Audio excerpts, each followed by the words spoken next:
मंत्री महोदय संजय शिरसाट साहेब असं वागतील असं आम्हाला कधीच वाटलं नव्हतं मराठ्यांना. तळ हातावरती झेलून मराठ्यांनी त्यांना सांभाळलं. त्याच मंत्री महोदयांनी अधिकाऱ्यांना सांगितले अशी मला माहिती मिळते की मराठ्यांचे कुणबी प्रमाणपत्र ज्या नोंदी निघाल्या ते प्रमाणपत्र द्या पण उशिरा द्या. आणि दुसरं असं सांगितलं जणू त्यांनी महाराष्ट्रातल्या अधिकाऱ्याला व्हॅलिडिटी जी आहे ती ऍडमिशन किंवा त्याची नोकरी हुकल्याच्या नंतर द्या. इतकं वाईट पातक आणि इतका वाईट विचार गोरगरीब मराठ्यांच्या लेकराच्या बद्दल संजय शिरसाट मंत्री साहेब करतील हे कधीच वाटलं नव्हतं. मराठ्यांना तुम्हाला सांगतो तुम्ही सावध व्हा. आपले लेकरं मोठे होऊ नयेत म्हणून आपल्या बऱ्यावर कोणी नाहीये. ते काय करायचं कसं करायचं ते मी बघतो. आता मी एकटा कधीच कोणावरती खोटे आरोप करत. ते अंतरवालीला पण यायचे. आम्ही त्यांना फोन करून सांगायचो की या जिल्ह्यातल्या व्हॅलिडिटी थांबल्यात द्यायचे सांगा, कुणबी प्रमाणपत्र द्यायचे सांगा, मराठ्यांच्या पोराचं वाटोळं करू नका. ते आमच्या समोर फोन पण लावायचे. आम्ही त्यांचं कौतुक पण करायचो फोन लावल्यावर. परंतु ही चाल ती पाठीमागून करतील हे कधी आम्हाला वाटलं नव्हतं. मंत्री संजय शिरसाट हे अधिकाऱ्यांना सांगतायत नोंद असले तरी कुणबी प्रमाणपत्र लवकर द्यायचं नाही.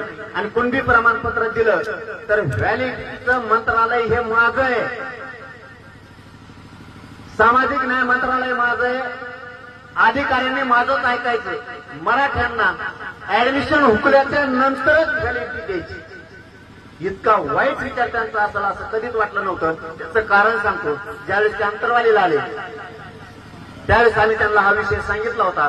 त्यावेळेस त्यांनी आमच्या समोर सांगितलं होतं प्रधान सचिवाला मी आजचे आज आदेश काढून सूचना द्यायच्या सांगतो की महाराष्ट्रातल्या कुठल्याही व्हॅलिडिटी अधिकाऱ्यानं जर मराठ्यांची व्हॅलिडिटी रोखली तर त्याला आम्ही सस्पेंड करणार असा आदेश काढायचा सांगतो असं सांगितलं होतं.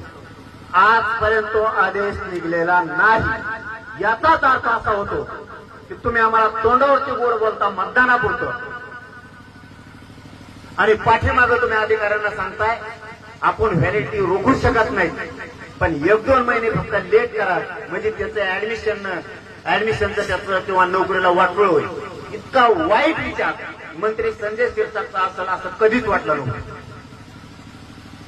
इतकी गोरगरिबांच्या लेकराची पिळवणूक एखाद्या मंत्र्यांनी करायला नाही पाहिजे. कारण गाठ तर माय सगळे मी सोडीत नसतो का त्याच्यात सापडल्या.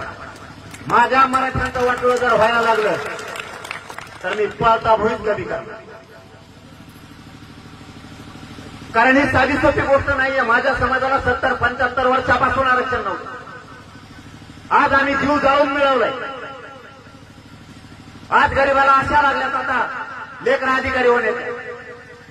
आमची मायमाऊली आमचा मराठ्यांचा मायबापाचा स्वप्न बघतोय की माझं लेकरं अधिकारी होणार आहे म्हणून. आणि तुम्ही जर आमच्या व्हॅलिडिटी रोखणार असले, नोंदी असून प्रमाणपत्र देणार नसले तर इतकी वाईट विचारानं मंत्र्यांनी वागू नये. कारण तुमची गाठ सुद्धा मराठ्यांसंग विसरू नका असे सांगताय. कारण तिथं तुम्हाला द्यावंच लागणार.